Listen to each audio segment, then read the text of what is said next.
Donc moi j'étais biostatisticienne pour l'industrie pharmaceutique pendant 23 ans. Bon, c'est un métier que j'ai fait toute ma vie. J'ai travaillé pour de gros laboratoires pharmaceutiques puisque j'avais monté très jeune une société de recherche sous contrat qui est donc le sous-traitant de l'industrie pharmaceutique et qui travaille dans la gestion des données. Moi, c'était ma spécialité, la gestion des données des essais cliniques, c'est-à-dire le recueil des données, puisque pour avoir des résultats, il faut des données, donc le recueil des données et également l'analyse de ces données-là. Donc qui dit analyse dit tableau de résultats, qui dit tableau de résultats dit rapport clinique.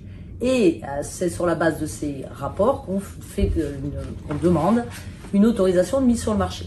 Donc il y a tout un processus à respecter avec des normes strictes qui sont donc les bonnes pratiques cliniques.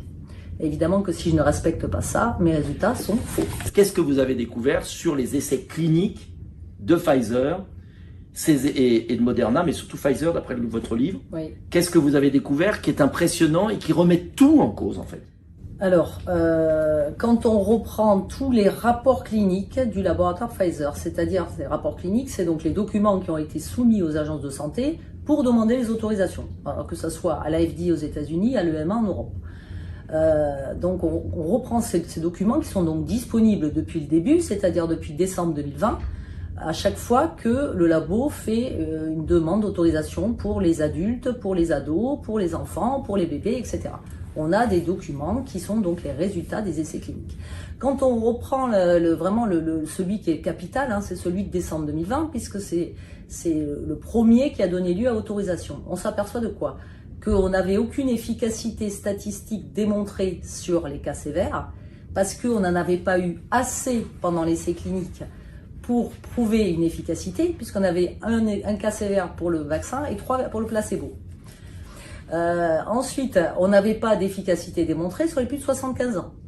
Et ce qu'on a depuis le début aussi de la disposition qui est très important, ce qui sont des documents standards dans l'industrie pharmaceutique, c'est le plan de gestion des risques. Dans ce plan de gestion des risques, on apprenait, et puis dans le protocole de l'essai, dans les rapports cliniques, etc., qu'évidemment les femmes enceintes étaient exclues puisqu'elles font partie des populations protégées, puisqu'on a des tas de lois qui protègent les participants à la recherche humaine, évidemment. On n'avait pas de résultats sur les patients immunodéprimés, on n'avait pas de résultats sur les patients avec comorbidité, qui avaient du diabète, etc., des problèmes respiratoires, la broncho, la BPCO, etc. On n'avait pas de résultats sur les cas symptomatiques, on n'avait pas de résultats sur une possible interaction avec un autre vaccin, et la tolérance à long terme était inconnue. Donc avec tout ça, déjà, on se demande comment on pouvait inciter tous ces braves gens à aller se faire vacciner. Essais cliniques sur 3 mois au lieu de 2 ans. Alors voilà, c'est ce que vous ajoutez, si j'ai bien noté. Les résultats sont fournis systématiquement à chaque demande d'autorisation, les adultes, les enfants, etc., sur une durée de suivi des participants de 3 mois max, avec la moitié, la plupart du temps, suivi moins de 2 mois. C'est-à-dire que quand on vous dit c'est safe, c'est sûr. Ah, mais c'est sûr sur la durée observée. C'est-à-dire, c'est sûr. Normalement, c'est pas 3 mois, c'est 2 ans. L'essai clinique, doit durer 2 ans. Donc, ils ont eu, les autorités de santé leur ont permis de fournir des résultats à 3 mois de suivi pour les fournir en décembre 2020. Parce qu'ils ont changé, on va dire, la réglementation, la FDA aux États-Unis. Donc, quand le ministre, M. Véran, me disait dans l'hémicycle, « Monsieur Dupont-Aignan, vous mentez, nous ne sommes plus en phase 3 », c'est lui qui mentait. Ah ben clairement, ouais. Puisque en fait, alors il savait pas cliquer sur un bouton. Je sais non, pas, mais il savait pertinemment qu'on était toujours en phase 3 et que donc les Français, comme tous les habitants du monde, de la planète, ont été des cobayes. Donc pour vous qui avez fait ça pendant 20 ans, ouais, 23, c'est la manière dont les essais cliniques ont été faits, exactement, ont été tordus volontairement.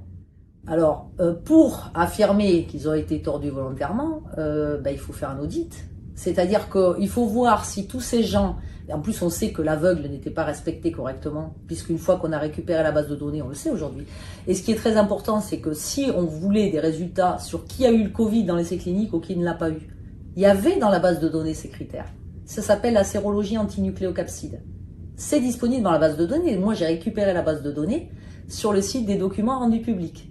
Quand on fait une analyse là-dessus, l'efficacité, c'est 55%. C'est pas 95%. Donc, ce que vous dites, ce que vous demandez, c'est quoi concrètement? Moi, c'est un audit complet de tous les sites participants afin d'invalider ou pas, d'ailleurs, moi je dis pas c'est frauduleux, moi je dis il y a une suspicion de fraude qui est quand même assez conséquente et que quand on a des gens qui se manifestent, qui ont été dans les essais cliniques, qui vous disent j'ai failli mourir dans l'essai clinique et c'est pas reporté dans les résultats, je pense que les agences de santé, il va falloir qu'elles se bougent un petit peu pour aller auditer tout ça. Alors soit elles les auditent elles-mêmes, soit il faut que l'État, dans le cadre des procédures, les magistrats, nomme des auditeurs indépendants, il faut auditer tout pour savoir comment ça a été géré. Puisque ce qui est très important, c'est que en termes d'indemnisation des victimes, aujourd'hui vous avez des labos qui se défaussent de leurs responsabilités. C'est dans le contrat, d'après ce qu'on a dit. C'est dans le contrat qu'on n'a toujours pas vu. C'est dans le contrat, sur la base duquel ça a été signé, sur la base des résultats d'essais cliniques, qui sont censés quand même être des résultats fiables. Aujourd'hui vous avez des résultats qui ne sont pas fiables. Qui paie les effets indésirables? C'est le labo ou c'est les États? Donc, quand vous avez des gens avec, pour le coup, des effets indésirables graves non reportés, comme Augusto Roux en Argentine, où l'adolescente Maddy de Garay, qui a participé, elle et ses 2 frères et sœurs, à l'essai clinique sur les adolescents, et vous avez des résultats qui ne contiennent pas la gravité, en fait, des effets indésirables de ces gens. Donc déjà, ça veut dire que votre tolérance, elle est fausse. Donc d'une, elle est sur 3 mois, elle est erronée, puisqu'il vous manque des effets indésirables. Donc on sait qu'elle est erronée pour cela, il n'y a pas de raison qu'il n'y ait pas d'autres Donc ça veut dire concrètement, c'est très grave ce que vous dites. Ça veut dire qu'ils ont caché volontairement des effets indésirables graves. Comment vous les avez repérés Mais parce que ce sont des gens qui se sont manifestés, qui sur les réseaux sociaux. Moi j'ai le dossier médical complet d'Augusto Roux. Ce garçon a fait faire des expertises médicales. Ils ont trafiqué, là pour le coup, ils ont trafiqué ces données. C'est-à-dire qu'il a eu une péricardite, une myocardite, il a failli mourir et dans les résultats, ça n'y est pas. Ce sont ces témoignages de victimes qui sont très importants et dont on voit la maltraitance par le corps médical, quand on voit le déni de les relier à la vaccination, on dirait que c'est un sacrilège, surtout il faut tout faire pour ne pas imputer les effets indésirables au sein vaccin, quoi. Ça, on n'est plus du tout dans la science là.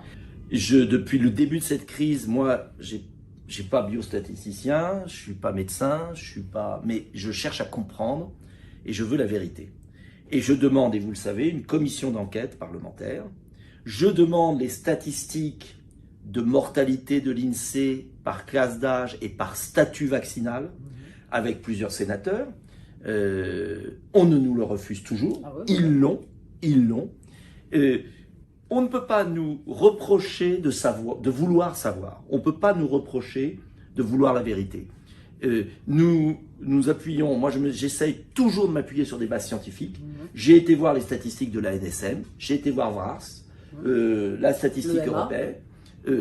Et je le dis, et peut-être dites-le, parce que si moi qui le dis, on va dire je crois pas. 1,2 million d'effets indésirables reportés juste pour le Comirnaty, donc Pfizer monovalent, c'est-à-dire celui sur la souche de Wuhan, on en est 1,2 million. On sait qu'il y a un sous-report énorme puisqu'on a ça dans des publications. Donc si vous multipliez ça ne serait-ce que par 10, ça vous fait déjà 12 millions de malades. Alors après, il y a des stades de malades. Là, aujourd'hui, moi, les gens avec qui je parle, on a des gens qui agonisent dans les coins, dont tout le monde se fout. Et ça, c'est intolérable et ça doit cesser.